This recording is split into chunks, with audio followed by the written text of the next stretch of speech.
Meanwhile, come the new year and with the additional 5% GST levy set to kick in on food aggregators like Zomato and Swiggy, as well as cab aggregators like Uber and Ola, it's not just the higher cost for consumers.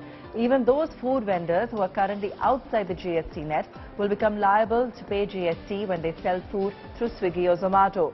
Bipin Sapra, tax partner at EY India, points out that the new rules also place an additional compliance burden on e-commerce operators for just facilitating supply through their platforms. Multiplex Association of India has appealed to the Delhi government for reintroducing 50% capacity and double vaccination requirement over a complete closure. Watch this exclusive conversation that I earlier had with Kamal Gianchandani, speaking on behalf of the Multiplex Association. Share with us what you've laid out as an association, to the authorities.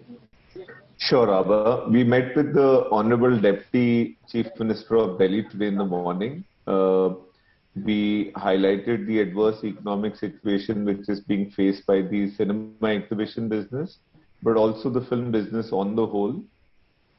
And that's a result of multiple lockdowns that we've had since March 2020.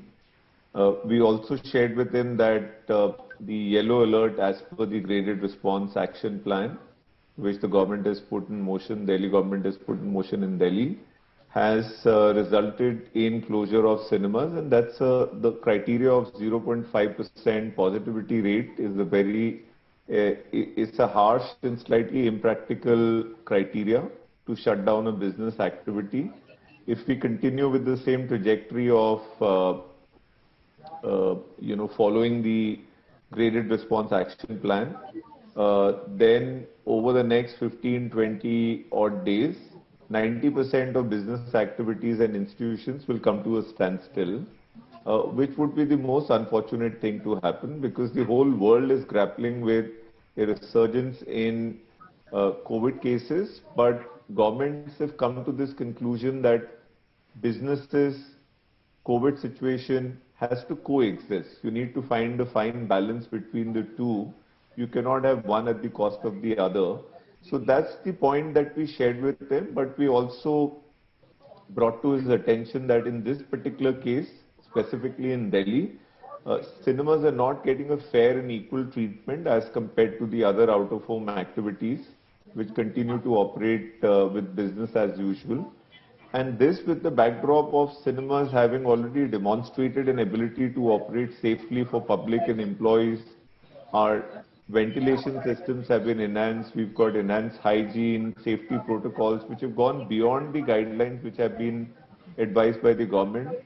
And the fact that not a single COVID outbreak has been reported back to a cinema. Nothing has been traced back to a cinema in India, and not just in India, that's the situation globally.